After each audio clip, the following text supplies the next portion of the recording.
So what is current for you is this EP just came out, and in a few months I understood a new album, new studio album. Can you tell us something about those two records? Well, so the EP is really the end of about 2 years of writing, and the album I'm still writing, and we need another month or two to finish it off, because we're getting better. We have a system, and it's the songs are getting better from using the system that we're using. But the EP is finished. There'll be a special edition of it coming out in New York. They have a weird thing in America. They have this the Black Friday, they call it. Black Friday is the day after Thanksgiving. It's the first day of Christmas sales. So they target certain things for Black Friday. So there's a special Black Friday edition of the EP with 2 extra tracks on it. Okay, so it won't come out in Europe? Yeah, no, it won't come out in Europe. It's limited. So there are a lot of different formats of this thing happening. There's vinyl, there's CDs and stuff, and it's interesting. I mean, the results have been very interesting so far. But the album, I haven't got a title for it, and we have 2 or 3 or 4 more songs to go. I mean, what I mean is I have to choose 3 or 4 more songs, which may mean I have to write 10, but out of the 10 I'll choose 3 or 4, because there's in order to get the really good one, I have to go through 2 or 3 that I start here and that doesn't work, I start again and maybe that doesn't work, and then I start again, and until a point where something happens. And I can't really time that. I can't. Like, you hear it. I know it when it's happening, yeah. I mean, it's not as if it's automatic. It takes a little bit of digging around and trying different things, and so we start with a rhythmic groove and then go from there. And anyway, I'm glad the EP came out eventually, because some of the songs on there are almost a year and a half old, and I'm glad they're out there, because I really didn't want to have to mix them again. You know, after a while, after you've been sitting with stuff for a while, you realize that the stuff you're doing now is much better, and so that's where we're at right now. Is that things are getting better, and I'm glad I have 2 months to focus. Okay, donc il m'explique que, alors beaucoup de choses sur donc cette EP là. D'abord il va y avoir une version spéciale un petit peu avant Noël, enfin en fait peu de temps après le Thanksgiving Day, mais c'est pour le marché américain le début des ventes de Noël, donc avec une édition spéciale avec 2 titres supplémentaires qui ne sortira pas en Europe, amis collectionneurs, voilà, et que donc sur cet album là il est encore en train de travailler là-dessus, qu'il a encore quelques chansons à travailler, sur lesquelles il faut qu'il sente le moment où ça y est, c'est les bonnes chansons et arrangées comme il le faut. Donc il est encore en train de travailler là-dessus, mais on est tout de même content que l'EP soit sorti, puisque ce sont des chansons qui ont 1 an et demi déjà, et enfin, il fallait que ça sorte aussi, quoi. Enfin, je résume très très mal la pensée, parce qu'il y a quand même beaucoup de choses qui ont été dites, mais voilà, basiquement le sujet. Et tu pourrais te demander ensuite, est-ce qu'il les finalise sur cette tournée aussi? Les chansons de l'album, ouais. Je pense pas. You don't play the songs of the next album on live right now? No, just the EP. Just the EP. Yeah. D'accord. There's one song in French on this EP. Oh, yeah. Yeah, that was a song I was asked to write for a film by Petra Zimazui, and I thought, yeah, it's good to exercise your French. I have very little French, and the way we did it was she gave me a list of phrases from dressage that really were about dressage, and I added a few lines to it and translated them, and then we put the song together. But the song is more of a mood. It sort of describes a mood, rather than a series of events, rather than a big story. It's not the story of the film, It's the story, the end of the film. And so that's the mood of the end of the yes, film. yes. Okay. Donc c'est une chanson dont il a donc le texte est issu d'un film qui est en préparation là actuellement, film français, donc j'ai pas compris le titre à cause de l'accent, mais bref, ce sont des phrases du dialogue du film auquel il a rajouté lui quelques lignes en anglais qu'il a ensuite traduites en français et qui retranscrivent non pas l'histoire du film mais le feeling, l'émotion, disons, le sentiment à la fin de la fin de ce film là. Là, tu pourrais, ce qu'on se disait, parler de la mise en danger qui est la sienne dans sa manière de composer, et notamment dans ce morceau-là, où il se complique la vie. Et puis ensuite, dans un deuxième temps, tu parles de ce que tu veux, mais parler du cinéma français, et comment il explique qu'autant de réalisateurs français viennent vers lui, et ce qui lui permet de faire d'autres styles, parce que c'est souvent du piano quand il fait des musiques de film. De vraies bonnes questions, ça. Oui, je sais bien. On va dans le cinéma peut-être. That's another French film. Yes. You're making the score. How does happen? How comes there's this relation between you and the French movies? Well, it began with Philippe Garrel and Olivier Assayas, and so we seem to get asked to do some French films quite often. So it's a little bit different. The way the song happens in the film, it grows out of the final scene. There's a final scene where everybody goes off, and it freezes right there, and that's where the song comes in. So I tried to. It was an experiment. I mean, I don't have very good French, unfortunately, but I thought you could be an impressionistic poem of what happens at the end. So I tried it. It was Il me reparle de cette chanson en me disant que c'est vraiment, enfin sur la fin du film, il y a un moment où l'image s'arrête avec la scène, au moment de la scène s'arrête et la chanson commence à ce moment-là, et donc c'était intéressant pour lui de développer, disons, ce sentiment-là à ce moment-là, quoi. Et par rapport au cinéma français, donc il m'expliquait effectivement que c'est Philippe Garrel et Olivier Assayas, ça a commencé comme ça la connexion avec lui. Qui était le mari de Nico. Ouais. Seems like you like to take risks with music, like for instance this French song. Is this correct to think that it's the way you like to work? Yeah, I think it's a way of keeping myself honest in a way, because you don't need to know what you're doing all the time, and as long as you maintain a balance so that you're in the air above the song, circling and watching how it's going on, and then sometimes it happens, it all falls together, without trying to force some kind of form on it. And what's happened is the interesting thing about the way the songs finish up is that the format of the song is not the same all the time, and that's really encouraging, because you're finding a different way of filling the time of a song. And I don't mind trying things I'm not sure will work. So the experimental side of it, I mean, my nerves are okay up to a point, and sometimes if I forget about it and I come back to it a little bit later on, it'll be fine, you know. But the new ones, I really get impatient with them. So I want to see the thing finished, and if I think, well, I know what this is and I've been there and I've done that before, I just want to forget about it and get on with something. And that's where taking risks and not knowing exactly what you're doing is for. I mean, one of the songs on the album, I remember writing the piano part on an iPad, and it's not very precise. You know, an iPad, you're sitting there doing, it was strange. I mean, now because we didn't have MIDI coming off it, I can't print out the music and read what I played. I can listen to it and learn it, and that's a bit of a pain. But the fact that the piano part was so vague, that sort of is the mood of the song, and you can't change it. It comes out from the way the song appeared. Yeah, in some way. Yeah.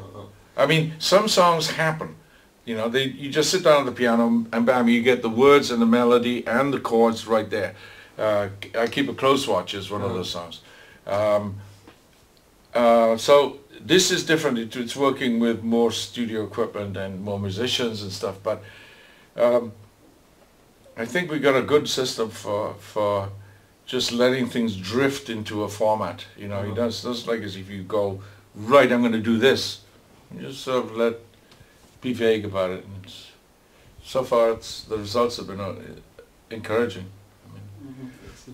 Donc il m'explique, je lui ai demandé la notion de prise de risque par rapport à la musique en général, quoi. Et il me disait que c'était une manière, effectivement, je lui ai demandé si c'était correct de voir qu'en gros il aimait prendre des risques avec la musique. Et il me disait que oui, effectivement, c'est peut-être une manière pour lui de rester honnête, et que de pas trop savoir comment ça va se passer, vers où ça va aller, et que par contre s'il se rend compte en cours de travail que c'est quelque chose qu'il a déjà fait, il est capable de laisser complètement tomber et passer totalement à autre chose, voire à y revenir un peu plus tard, et enfin voilà, ça s'élabore comme ça avec le temps et au gré du hasard, pratiquement pourrait-on dire. Il me donnait un exemple d'une chanson qu'il a commencé à écrire sur un iPad, en me disant que c'est pas très précis le truc, et que comme vu le matériel sur lequel il avait commencé à écrire ça, il pouvait pas pu imprimer la partition pour savoir ce que c'était, quoi. Donc oui, il a fallu qu'il essaie de retrouver le truc en le réécoutant, et donc du coup ça donne quelque chose d'un peu vague, me dit-il, et que finalement c'est ça, le feeling de cette chanson-là, c'est ça, c'est comme elle vient, c'est aussi ce qu'elle est en quelque sorte, quoi. Si tu veux, tu peux parler, revenir au cinéma, de demander si le cinéma peut être une récréation, puisque c'est un autre format, ou si tu veux, tu peux enchaîner sur le bouquin. About the cinema, have you got the possibility to work like this? I mean, you have to put the music on images that are already existing. So can you work this way? It's Patricia or Philippe that say, now I want music here, and then you try various things until they're happy with what's done. So you don't choose where the music goes. Okay, see. It's a little difficult anyway, even though I've read the script. You just try various things to see if you understand what they want. And so it's really a trial and error.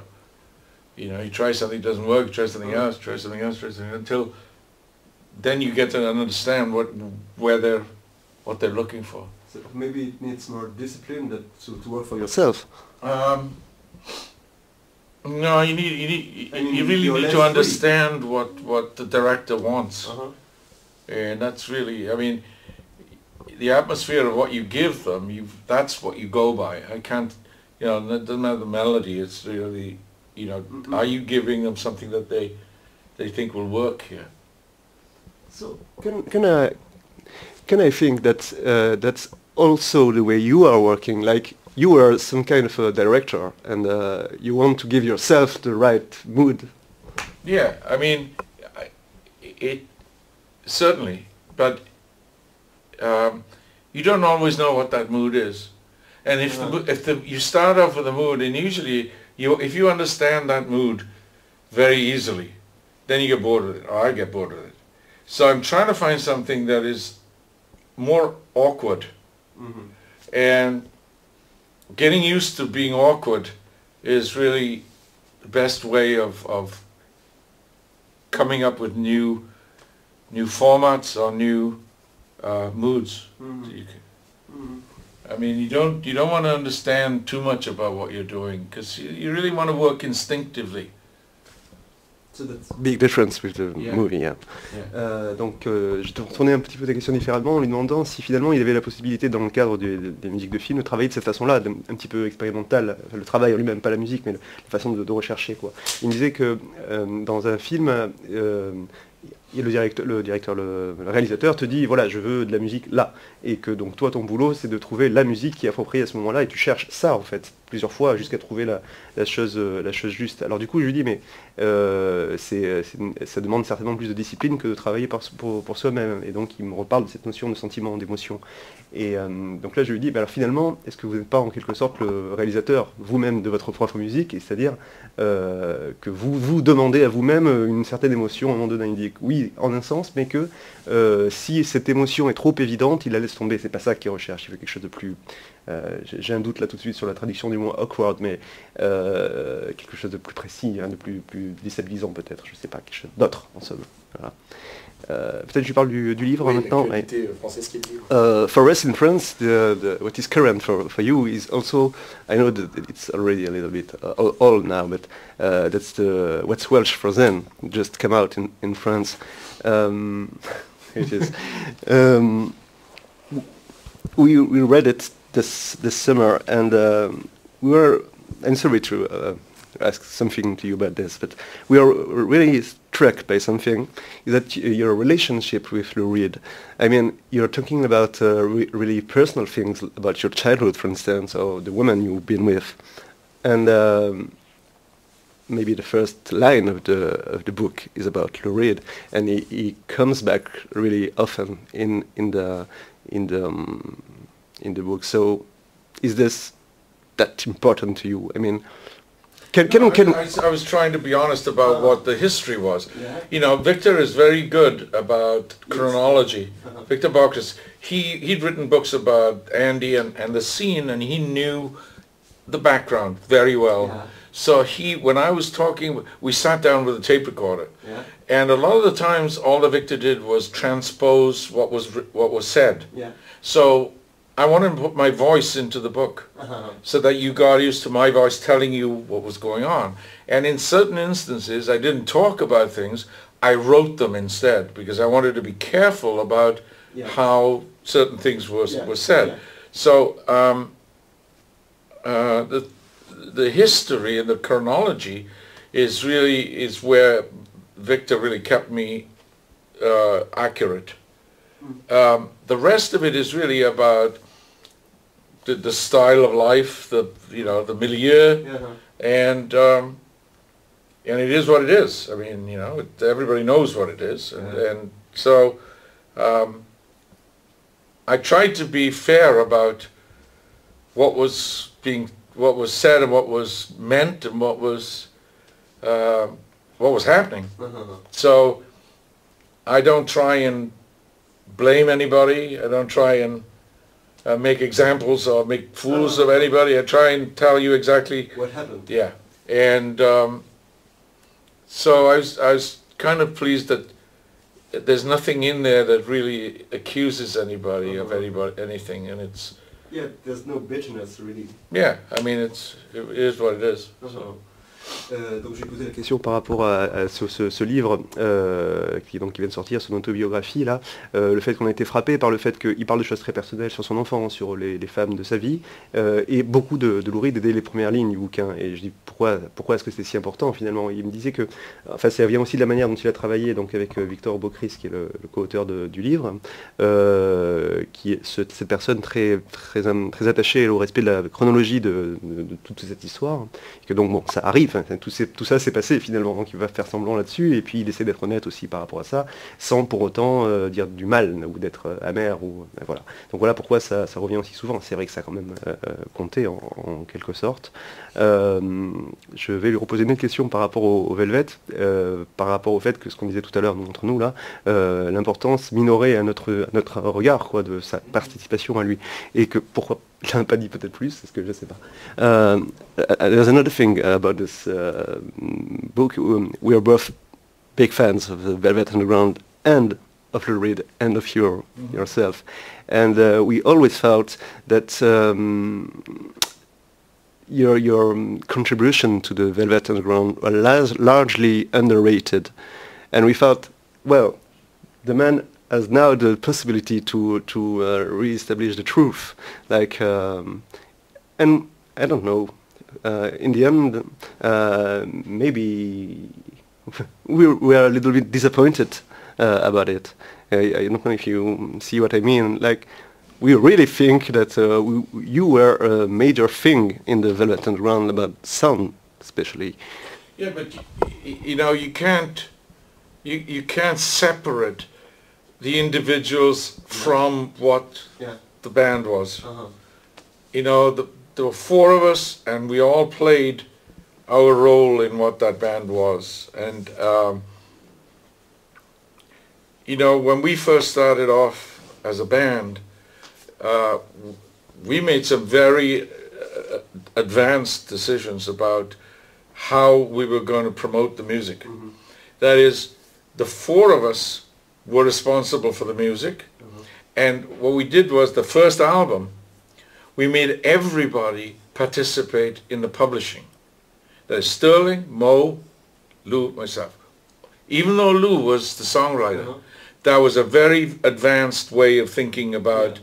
And honestly, when the band broke up, we all said, okay, we don't have a participate in the publishing anymore, because the response. It was the time. Right, but no, it was the responsible thing to do, because while we were promoting the record, we were participating in the publishing. Once we stopped promoting the record, then our role as participants went away. So, but the fact that we had at the beginning, all four of us participated in the record, that was really very far ahead of a lot of what other, what was the standard in the music industry at the time. So,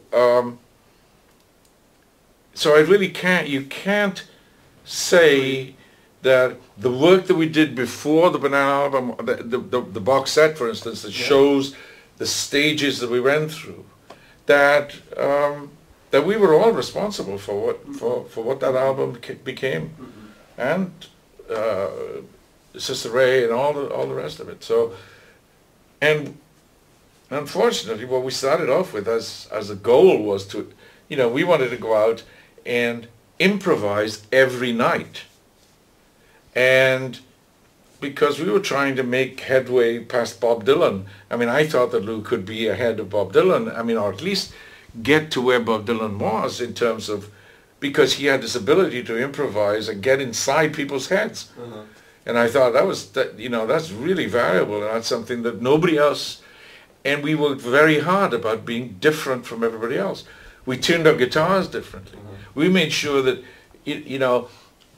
at the time, it was always important when you went into clubs to play, that you played the top 10 hits. You had to play something from the top 10. We said, no, we're not doing that.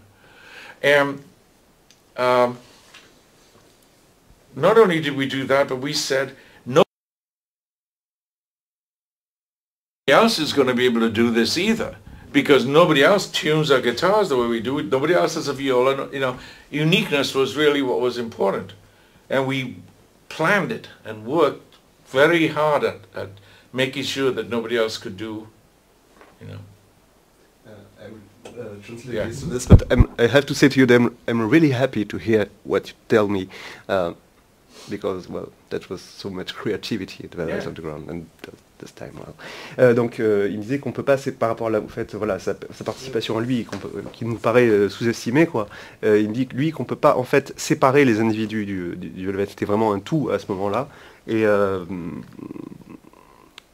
il n'est pas revenu d'ailleurs sur ce qui s'est passé par la suite, mais sur ce moment-là, c'était vraiment un tout, et c'était vraiment, ils avaient des objectifs créatifs très élevés, c'est-à-dire ils voulaient improviser tous les soirs, ils voulaient faire quelque chose de très différent tous les soirs, ils voulaient vraiment pousser les choses le plus loin possible, ils voulaient, Lou Reed était capable de ça, avec sa voix, avec ses textes, de créer quelque chose de nouveau très souvent.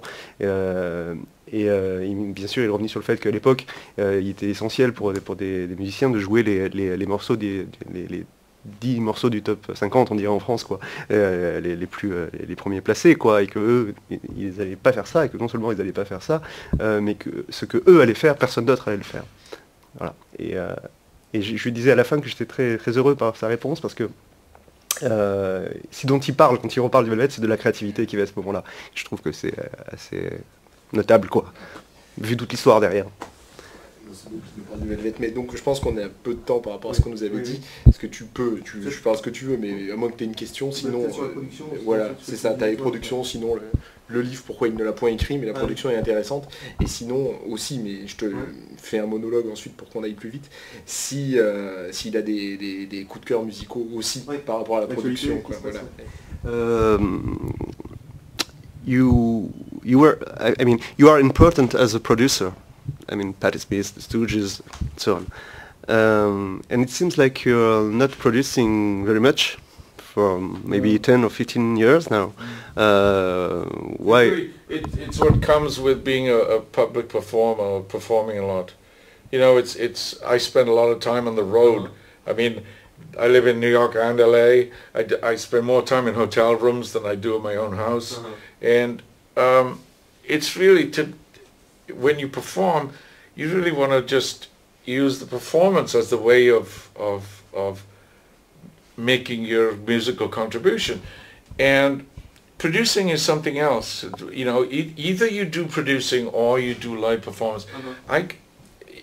Producing itself, you take 3 months out of your year, you know, out of a year to make a record, really. And I don't want to stay off the road that long. I mean, you know, if I could, I'd be like Bob Dylan. I'd be playing 366 days every year. You know, you know, I mean, I love performing more than I enjoy being in the studio. I mean, I don't like being in the studio, period. I mean, being locked up in the studio is not enough. I like, when I work, I like to spend 3 hours crafting something, trying to put something together. Then I go to the gym, and I get outdoors, and that's how I like to spend my time. I don't like to be buried. Some people like to bury themselves in a studio for. I don't have the patience for that. I really. Well, I know how to work on my own things, and I'm difficult to work for like that. But it's, you know, I think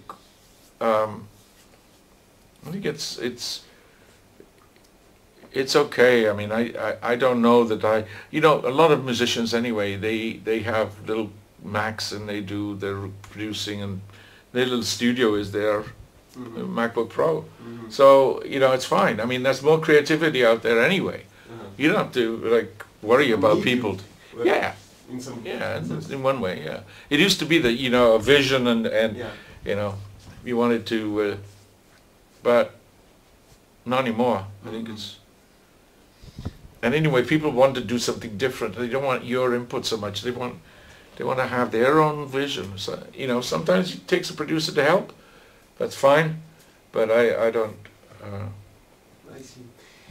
Oui, sur l'activité de producteur, je dis que c'est un producteur important, enfin Patti Smith et les Stooges par exemple, et que donc voilà, ça fait peut-être 10 ou 15 ans que c'est plus dans son activité, et il me disait qu'en fait il aime passer du temps sur la route, enfin il aime apporter sa contribution, disons, à la musique en général, de cette façon-là, par le live, par les tournées, et que donc produire ça lui demande 3 mois dans une année, et que donc c'est difficilement compatible ces deux activités-là.